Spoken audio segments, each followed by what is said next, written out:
नमस्कार, आप देख रहे हैं आरडी न्यूज। मैं हूं योगेश चक्रवर्ती। लोकतंत्र का महापर्व आम चुनाव चौथे फेज में पहुंच चुका है। 13 मई को चौथे फेज के लिए वोटिंग होनी है, अब से 5 दिन बाद। और इस चौथे फेज में बीजेपी के फायर ब्रांड नेता गिरिराज सिंह और जेडीयू के पूर्व राष्ट्रीय अध्यक्ष ललन सिंह की प्रतिष्ठा दांव पर लगी है। हम आपको बता दें कि बेगूसराय, मुंगेर के अलावा समस्तीपुर, उजियारपुर और दरभंगा में चुनाव होने हैं कुल 5 सीटों पर। कहा जा रहा है कि इन 5 सीटों पर महागठबंधन का पलड़ा भारी ही नहीं है, बल्कि जीत सुनिश्चित है। लेकिन जो राजनीतिक विश्लेषक हैं वो इसे किस तरह देखते हैं, आइए समझते हैं वरिष्ठ पत्रकार संतोष कुमार जी से। संतोष जी, जिन चौथे चरण में जिन 5 सीटों पर चुनाव होने हैं, हम चाहेंगे कि आप बताएं कि क्या गिरिराज सिंह की प्रतिष्ठा बच पाएगी, ललन सिंह की प्रतिष्ठा बच पाएगी? देखिए, आपने ये बात कही कि जीत सुनिश्चित है। ये ठीक नहीं होगा। अभी जीत सुनिश्चित कह देना, अभी 5 दिन है और 5 दिन में काफ़ी खेला हो जाता है। मतलब 24 घंटा चुनाव के एक दिन पहले खेला होता है। सब धन बल, बाहुबल, पुलिस बल, सरकारी बल, कई तरह के बल लगते हैं। अफवाहों का बल, दंगों का बल, धर्म का बल, मतलब जी जान लोग लगा देते हैं चुनाव में। लेकिन जो स्थिति अभी देखी जा रही है, जो 5 सीटों पर आपने कहा, उसमें 2 तो हैं ही दबंग, साथ ही गृह राज्य मंत्री नित्यानंद राय की भी प्रतिष्ठा दांव पे लगी हुई है। और देखा जाए कि यह फेज़ जैसे जैसे फेज़ बढ़ता जा रहा है, मतलब आप देख रहे होंगे कि प्रधानमंत्री नरेंद्र मोदी जी की बेचैनी बढ़ती जा रही है हर क्षेत्र में। मतलब जो पिछले बार 40 में 39 सीटों जीते थे, तो मुझे तो नहीं लग रहा है कि बिहार में इस बार दूर दूर तक उतनी सीट पा पाएंगे। उससे काफ़ी दूर है इस बार। बिहार, यूपी की भी यही हालत है। 5 दिन बाद जो 5 सीटों पर चुनाव होने हैं, उसमें आप बेगूसराय की बात कर रहे हैं, गिरिराज सिंह की। तो बेगूसराय वामपंथियों का गढ़ कहा जाता था, लेनिनग्राद कहा जाता है वामपंथी सीटों का बेगूसराय। और हमेशा वहाँ पर वामपंथियों का कब्जा रहता था, वामपंथी ही जीतते थे। और इधर हाल के वर्षों में जब लालूवाद आया तो वामपंथ की जड़ें कमज़ोर हुई। फिर उसके बाद भाजपावाद आया, मोदीवाद आया तो कमज़ोर हुई। लेकिन एक बार फिर वाम दल और लालू प्रसाद मिलकर लेनिनग्राद की भूमि पर फिर से वामपंथ का झंडा, लाल झंडा लहराने का प्रयास कर रहे हैं। और काफ़ी हद तक माहौल बन गया है वहाँ पर। गिरिराज सिंह के खिलाफ एक एंटी इनकम्बेंसी वहाँ बन गई है। और वहाँ अवधेश राय कैंडिडेट हैं, उनके खिलाफ एक, पहली बात तो हर बार होता था गिरिराज सिंह जीत जाते थे कि भाई वहाँ वामपंथी भी लड़ जाते थे, आरजेडी भी लड़ जाते थे, तो वोट का विभाजन हो जाता था और जीत जाते थे। कभी गिरिराज सिंह तो कभी भोला प्रसाद, तो कभी जीत जाते थे। इस बार वामपंथ पूरी तरह से एकजुट है। इंडिया महागठबंधन, आरजेडी, कांग्रेस एकजुट है। इसके साथ ही एक बड़ा वोट बैंक, मुकेश सहनी का वोट बैंक मल्लाहों का जुट गया है। तो लड़ाई बहुत ही कांटे की हो गई है। लोग गिरिराज सिंह से उबे हुए हैं। और अवधेश राय वहाँ के जन जन के नेता, लोगों में काफ़ी लोकप्रिय हैं और वो चुनाव मैदान में आए हैं, वो घर घर जा रहे हैं। और उनकी कमान संभाल रखी है भूमिहार नेता शत्रुघ्न प्रसाद ने, क्योंकि वहाँ वामपंथी में ज़्यादातर भूमिहार समाज के ही लोग हैं। तो पिछले बार भी कन्हैया कुमार लड़े थे तो अच्छी वोट लाए थे वो, लेकिन वोटों के विभाजन के कारण गिरिराज सिंह की जीत हुई थी। और इस बार मुझे लगता है कि वहाँ अच्छी लड़ाई है और रिजल्ट कुछ भी हो सकता है। अगर इन 3-4 दिनों में कुछ खेला ना हो, कुछ गड़बड़ी ना हो, मतलब धन बल का उपयोग ना हो, तो अभी माहौल अवधेश राय के पक्ष में है। और ज़मीन गरीब से लेकर के आम लोग वहाँ अवधेश राय के पक्ष में गोलबंद हैं। और मुझे लगता है कि पलड़ा उनका भारी है। अब रिजल्ट जो आए, 2 से 3 चुनाव के आखिरी समय में बहुत खेला होता है और भारतीय जनता पार्टी के लोग इसके में महारत हासिल है खेल में। संतोष जी, आपने कहा कि जो मतलब वामपंथी लोग हैं, ज़्यादातर भूमिहार कास्ट के लोग हैं, तो ये कहावत है एक कि हर डाल पे कौवा बैठा है। तो ये भी कहा जाता है कि इन मौके पर ये लोग विचारधारा को नहीं, जाति को देखते हैं। ये निश्चित तौर पर जाति को देखते हैं, लेकिन आप देखते होंगे 10%, 5 से 10% ऐसे होते हैं लोग जो जाति नहीं देखते। 90% लोग जाति देखते हैं, लेकिन 5 से 10% लोग ऐसे हो जो पार्टी देखते हैं, वो चुनाव चिन्ह देखते हैं। ऐसे सभी जाति और सभी धर्म के लोगों में है जो 5 से 10% लोग हैं। लेकिन ऐसा नहीं कि भूमिहार की आबादी वहाँ है तो इसलिए ज़्यादा है। वहाँ पर दलित भी वामपंथी हैं, पिछड़े भी वामपंथी हैं, और अति पिछड़ा, मुस्लिम, सब लोग वामपंथी विचारधारा से सहमत हैं। और इस बार का माहौल बहुत ही अच्छा है वहाँ का वामपंथ का लाल झंडा लहराने का। मुझे लगता है कि इस बार लहरने की संभावना बहुत ज़्यादा है, अगर प्रधानमंत्री जी पिछले 19 के चुनाव की तरह कुछ खेला ना करें तो। बिहार के लेनिनग्राद में इस बार लाल सलाम लाल होना तय है। ये बताएं कि मुंगेर जस्ट जो है एक दूसरे की सीमा सटा हुआ है, मुंगेर लोकसभा का और बेगूसराय का, तो मुंगेर के बारे में क्या आप? देखिए, बेगूसराय की लड़ाई और मुंगेर की लड़ाई अलग है। मतलब मुंगेर की लड़ाई इस बार आश्चर्यजनक रूप से बदली है। मुंगेर की लड़ाई मतलब पहली बार, मतलब कुर्मी समाज जो नीतीश कुमार को नेता मानती है, और पहली बार कुर्मी समाज मुंगेर में नीतीश कुमार के खिलाफ महागठबंधन कैंडिडेट को वोट दे रहा है। क्योंकि वहाँ पे अगड़ों और पिछड़ों की लड़ाई हो गई है, जो 90 और 2000 के दशक में हुआ करती थी। अगड़ा बनाम पिछड़ों की लड़ाई हो गई है। आप देख रहे होंगे कि इस लड़ाई में किस तरह से गोलबंदी हो रही है अगड़ी जातियों की। जितने बाहुबली हैं, जितने अपराधी हैं, सामंती अपराधी, बाहुबली, सब गोलबंद हो गए हैं अशोक महतो की पत्नी को हराने में।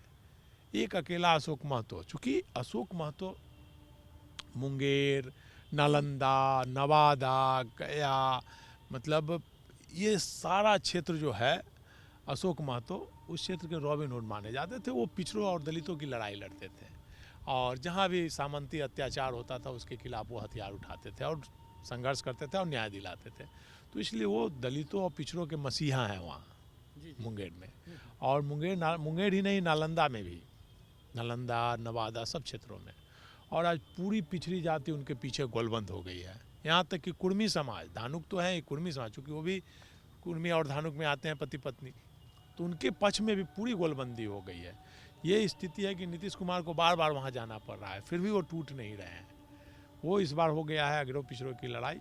अगर यही लड़ाई कामयाब रही, नीतीश कुमार अगर कुर्मी को नहीं तोड़ पाए, तो वहाँ नीतीश कुमार के जो खासम खास हैं ललन सिंह, उनको मुश्किल का सामना करना पड़ सकता है। उनके लिए संकट की घड़ी है, क्योंकि पिछड़ों की गोलबंदी अगर हो गई, और जैसे ही उन्होंने अनंत सिंह को निकाला जेल से बाहर, तो और ज़्यादा गोलबंदी हो गई है कि ललन सिंह को जीतने के लिए एक बाहुबली को, एक अपराधी को लाना पड़ा, जो कि अपनी पत्नी को नहीं जिता सका, तो ललन सिंह को क्या जिताएंगे अनंत सिंह।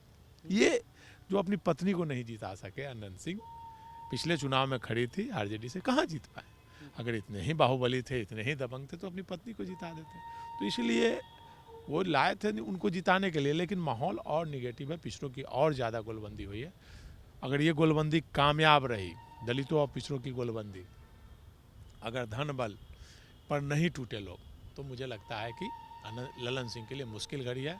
और मुझे लगता है कि अशोक महतो जो जेल से सज़ा काट कर आए हैं, तो उनके लिए लगता है कि जेल से सज़ा काटे हैं और राजनीति में प्रवेश का द्वार उनका खुल रहा है। मुझे लगता है कि उनके लिए शुभ संकेत है। अशोक महतो के लिए शुभ संकेत है, लेकिन उजियारपुर में गृहराज्य मंत्री नित्यानंद राय की आरजेडी के प्रत्याशी आलोक मेहता कह रहे हैं कि हवा टाइट कर रखी है, और इस बार वहाँ की फिजा भी बिल्कुल बदली हुई है। बोले ना, इस फेज में एकदम फिजा ही बदली हुई है। ये जो फेज है इसमें एनडीए कैंडिडेट के हर क्षेत्र में मुश्किल का सामना करना पड़ रहा है। और उजियारपुर तो भाई गृह राज्य मंत्री हैं नित्यानंद राय, उनकी प्रतिष्ठा दांव पर है। उनके साथ ही लालू प्रसाद की भी प्रतिष्ठा दांव पर वहाँ है कि भाई वहाँ पे पिछड़ों और दलितों की तो गोलबंदी हो गई है। लालू प्रसाद और तेजस्वी यादवों की गोलबंदी आलोक मेहता के पक्ष में कितना करवा पाते हैं, ये मेन मामला है। और नित्यानंद भी राजनीति के माहिर खिलाड़ी हैं, वो भी लास्ट आवर में गेम खेल करते हैं। और उनका है वो मतलब जातियों में उपजाति किस्नौट मजरौट का जो वहाँ मामला होता है वो चला देते हैं वो। लेकिन वहाँ तो कोई है नहीं, ना किस्नौट ना मजरौट का मामला है। वहाँ तो सीधे अभी लालटेन लोग देख रहे हैं। एक चीज़ मैं आपको बताना चाहता हूँ कि मैं क्षेत्र में कई जगह गया तो आमतौर पे इस बार जो कहते हैं कि अंडर करंट है, तो अंडर करंट में मुझे एक बात और महसूस हुई कि लोग ये देख रहे हैं कि हमको बदलाव करना है। इन लोगों ने बहुत झूठ बोल लिया, तो शायद इस वजह से लोग जो आप कह रहे हैं कि धन बल और हर चीज़ का इस्तेमाल होता है, किस्नौत मंजरौट और जो भी उपजातियाँ होती है उसका इस्तेमाल करके लोग अपने गोटी सेट कर लेते हैं। लेकिन शायद इस बार ये कम चल पाएगा ये जादू। देखिए नित्यानंद जी को गृह राज्य मंत्री का फ़ायदा भी है, तो 10 साल सांसद रहने के कारण एंटी इनकम्बेंसी का नुकसान भी है। दोनों चीज़ उनके साथ है। अगर एंटी इनकम्बेंसी, एक तो उनका अपना एंटी इनकम्बेंसी, ऊपर से नरेंद्र मोदी जी का, चूँकि 2 बार जीते तो मोदी मैजिक के कारण जीते, और इस बार भी अगर मोदी मैजिक चला तो चुनाव जीत सकते हैं। लेकिन जिस तरह से इस बार मोदी मैजिक नहीं चल रहा है, आप देख रहे होंगे कहीं भी चुनाव सभा में जा रहे हैं तो पहले जैसे नारा लगता था मोदी मोदी मोदी मोदी, तो इस बार नहीं वो नारा लग रहा है। आप कहीं सुनने को नहीं मिल रहा है इस बार के चुनाव में, जो कि 14 और 19 में लगा था, इस बार नहीं सुनने को मिल रहा है। और मोदी जी भी इस बार बस हिंदू मुस्लिम, मंदिर मस्जिद, भारत पाकिस्तान, इसके अलावा कुछ नहीं बोल पा रहे हैं, मंगलसूत्र। तो जो मूल मुद्दा है नौकरी, बेरोजगारी, भ्रष्टाचार, महंगाई, इन चीज़ों पर नहीं बोल पा रहे हैं। तो ये नुकसान उनको, 2 बार तो मोदी जी के नाम पर जीत गए, तो इस बार मोदी जी के नाम पर वो मुश्किल में पड़े हुए हैं। इस बार उनको अपना भी एंटी इनकम्बेंसी का सामना करना पड़ रहा है।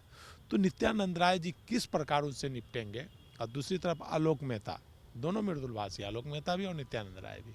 आलोक मेहता लगातार वहाँ उसी क्षेत्र से हैं और लगातार वो संघर्ष करते रहे हैं, एमपी भी रहे हैं और पिछले विधायक भी रहे हैं, मंत्री भी रहे हैं, तो लगातार वो संघर्ष करते रहे हैं। तो इस बार जो माहौल है, भाजपा हराओ भाजपा जिताओ, लालू हराओ लालू जिताओ, इस माहौल का अगर फ़ायदा उनको मिलेगा, अगर यादव वोट पोलराइज हो जाता है तो इस बार उनके लिए शुभ संकेत है। और गृह राज्य मंत्री के लिए ये संकेत है कि भाई उन पर खतरे के बादल मंडरा सकते हैं उनके लिए, अगर वोटों की गोलबंदी नहीं हुई और आने वाले समय में कुछ नहीं किया, मतलब माहौल नहीं बदला, तो उनके लिए खतरे की घंटी है। उजियारपुर से ही अलग होकर, या यूँ कहें कि समस्तीपुर से अलग होकर उजियारपुर बना, तो समस्तीपुर में जेडीयू के 2 मंत्रियों के बेटा और बेटी आमने सामने हैं। तो कहा जा रहा है कि यहाँ की लड़ाई बेहद ही दिलचस्प हो गई है, सभी लोगों के नज़र पे है। तो इसे आप कैसे देखते हैं? देखिए, वहाँ पे अशोक चौधरी जी की पुत्री है और महेश्वर हजारी जी के बेटे हैं, दोनों के बीच लड़ाई है और दोनों सत्ताधारी दल के हैं। और महेश्वर हजारी जी का वहाँ घर भी है, वहाँ लोकल और बाहरी का भी नारा चल रहा है। और जब जदयू का और लोजपा से रिलेशन ठीक नहीं है शुरू से, पिछले 20 के चुनाव से ही, और नीतीश जी भले केंद्र की राजनीति के चलते नीतीश जी भले आ गए हैं, सरकार में शामिल हो गए हैं, मिलकर चुनाव लड़ रहे हैं, दोनों बड़े नेताओं ने दल तो मिला लिया, लेकिन उनके समर्थकों का दिल अभी तक नहीं मिला है। और नीतीश जी के जो समर्थक हैं वो 20 का बदला लेने की कवायद हर जगह जहाँ भी लोजपा के कैंडिडेट है लगे हुए हैं। और नीतीश जी की इच्छा के विपरीत अशोक चौधरी ने वहाँ से अपनी बेटी को टिकट दिलवा लिया। लोजपा से खासकर। तो इसको लेकर के नीतीश जी के कहा जाता है कि नीतीश जी को भी नाराज़गी थी। और महेश्वर हजारी ने जब बात कही तो उन्होंने कहा कि आप भी लड़ जाइए। जैसी चर्चाएं हैं राजनीतिक गलियारे में, अब कहाँ तक सच्चाई है कह नहीं सकते हैं। और महेश्वर हजारी के बेटे वहाँ से चुनाव लड़ रहे हैं और महेश्वर हजारी पिछले बैक बोन की तरह कमान संभाले हुए हैं बेटा को सांसद बनाने के लिए। तो माहौल वहाँ भी मुझे लगता है कि जेडीयू के लोग भी अशोक चौधरी के बजाय महेश्वर हजारी के बेटे के साथ लगे हुए हैं। जदयू के समर्थक भी, चिराग को भी सबक सिखाना है। और चूंकि जदयू में सबसे प्रभावी मंत्री थे और वर्करों को नहीं लगाते थे अशोक चौधरी, तो एक अहंकार के रूप अहंकार उनमें आ गया था। तो वहाँ के जो वर्कर हैं वो सोच रहे हैं कि नहीं, अशोक चौधरी को भी अहंकार का सबक सिखा दिया जाए, उनकी बेटी को हरा दिया जाए। तो महागठबंधन का तो वोट है ही उनके साथ, साथ ही जदयू का भी वोट जो है, जदयू का जो कोर वोटर है वो भी महेश्वर हजारी के साथ, चूँकि महेश्वर हजारी भी जेडीयू के हैं तो उनके साथ लग गया है। तो इसलिए मुझे लगता है कि वो सीट मतलब सबसे ज़्यादा सेफ मानी जा रही है इंडिया गठबंधन के लिए, कि वहाँ मुझे लगता है कि महेश्वर हजारी के पुत्र की ज़्यादा संभावनाएं हैं कि वो जीत सकते हैं। दलित वोटों का विभाजन होगा या एक तरफा जो है दलित वोट जाएगा? नहीं, क्योंकि शाम्भवी चौधरी पे कहीं ना कहीं भूमिहार जाति के फैमिली से होने का ठप्पा भी लग रहा है। देखिए, दलित वोट का आप जान ही रहे हैं कि दलित वोट में इस बार पासवान छोड़ करके बाकी दलित वोट इंडिया गठबंधन के साथ लगभग जुटा हुआ है। और इस चुनाव में मुझे लगता है कि वहाँ महेश्वर हजारी पासवानों की, तो पासवान वोट में भी 50% से ज़्यादा महेश्वर हजारी वोट ले लेंगे, इसकी संभावना। इसीलिए मुझे लगता है कि वो महागठबंधन के लिए वो सीट सबसे ज़्यादा प्रबल और अच्छी लग रही है। बात करें दरभंगा की, मिथिला का दिल है दरभंगा, तो दरभंगा को आप कैसे देखते हैं? देखिए, दरभंगा में अभी तक का जो इधर हाल के वर्षों में मतलब बीजेपी का पलड़ा वहाँ हमेशा भारी रहा है। दरभंगा जो टाउन क्षेत्र जो डेवलप हुआ है उसमें बीजेपी के वोटर बहुत ज़्यादा बड़े हैं, लेकिन ललित यादव भी वहीं के हैं। तो इस बार अच्छी लड़ाई दे रहे हैं वो भी। जो वहाँ पे है इंडिया गठबंधन का जो वोट बैंक है उसमें वो तह तक जा रहे हैं। और जो उनका वोट बैंक है मुस्लिम, यादव, दलित, पिछड़े, उसमें वो काफ़ी मेहनत कर रहे हैं और अच्छी लड़ाई दे रहे हैं। लेकिन अभी तक वहाँ जो देखा जा रहा है कि बराबरी की लड़ाई है, कांटे की लड़ाई है, और कौन जीतेगा कौन हारेगा ये नहीं कहा जा सकता। वहाँ दोनों के बीच एकदम बराबरी की लड़ाई है। क्योंकि ललित यादव लगातार वहाँ से एमएलए रहे हैं, कभी हारे नहीं हैं और मंत्री भी रहे हैं। अब बहुत मृदुभाषी हैं, भले उनको बहुत ज़्यादा बदनाम हुए थे एक बार एक कांड में, वो जो ड्राइवर का, एक नौकर का या ड्राइवर का नाखून काटने के मामले में बहुत बदनाम हुए थे, लेकिन वो बहुत मृदुभाषी और वहाँ पे अच्छी पैठ है उनकी। इसी कारण से लड़ाई वो अच्छी दे रहे हैं और वहाँ कुछ भी हो सकता है, हार जीत। जातीय समीकरण के आधार पर बात करें तो दरभंगा में क्या जातीय समीकरण जो है वो ललित यादव के पक्ष में बैठता है? निश्चित तौर पर जातीय समीकरण अभी वहाँ ललित यादव के पक्ष में बैठता है। जातीय जो समीकरण है वहाँ का वो ललित यादव के पक्ष में बैठता है। लेकिन वहाँ वोट बैंक जो देखा जाए तो बीजेपी का वोट बैंक बहुत ज़्यादा है। वहाँ पे जो हिंदू और मुस्लिम की जो राजनीति होती है वो पीक पर रहती है, मोबिलाइज हो जाते हैं लास्ट वोटिंग के दिन आते आते हिंदू और मुस्लिम वोटर। वही नहीं, आप देख लीजिए दरभंगा, मधुबनी और जितने उधर से बढ़ते चले जाइएगा, उधर दरभंगा, मधुबनी, उसके बाद आप किशनगंज, कटिहार, ये सब जगहों में हिंदू मुस्लिम मोबिलाइज हो जाते हैं लास्ट आते आते। वो अगर होगा तो ललित यादव को मुश्किल होगी। लेकिन ऐसे देखा जाए तो ललित यादव जातीय गणित के अनुसार मजबूत है, लेकिन वहाँ जो गोलबंदी होती है लास्ट आवर में वो उनको परेशान करती है। उस गोलबंदी को वो किस तरह से रोकेंगे? अगर उसको रोकने में कामयाब हो जाते हैं तो उनको सफलता निश्चित मिलेगी। अगर उसको नहीं रोक पाएंगे तो वो भाजपा के लिए सुखद रहेगा। उसको अगर ललित यादव नहीं रोक पाएंगे तो भाजपा के वहाँ से जीत सकती है। मतलब बराबरी की लड़ाई है, जो ज़्यादा मेहनत करेगा, जो वोटरों को मोबिलाइज करेगा अपने पक्ष में, जो गोलबंद करेगा वही जीतेगा वहाँ। तो बिहार में 5 सीटों पर 13 मई को चुनाव होने हैं, वोटिंग होने हैं, मतदान होने हैं और इन 5 सीटों पर महागठबंधन किस तरह जो है भारी पड़ रहा है एनडीए गठबंधन पर, ये सीनियर जर्नलिस्ट संतोष कुमार जी ने बताया। और जैसा कि इन्होंने कहा कि दरभंगा में बीजेपी का वोट बैंक बहुत ही ज़्यादा है, ऐसे में दरभंगा में जो है ललित यादव को थोड़ा नुकसान हो सकता है, लेकिन जातीय समीकरण जो हैं वो ललित यादव के पक्ष में है। हम आपको बता दें कि दरभंगा में जितनी संख्या यादवों की है उससे थोड़ा ज़्यादा मुसलमान वोटरों की संख्या है। ऐसे में जो है ललित यादव के पक्ष में समीकरण, जातीय समीकरण निश्चित तौर पर ज़्यादा मजबूत है। फ़िलहाल इतना ही। आप हमें फेसबुक पर फॉलो करें, यूट्यूब पर सब्सक्राइब करें, लाइक करें, शेयर करें और कमेंट कर अपना महत्वपूर्ण विचार और सुझाव ज़रूर दें। धन्यवाद।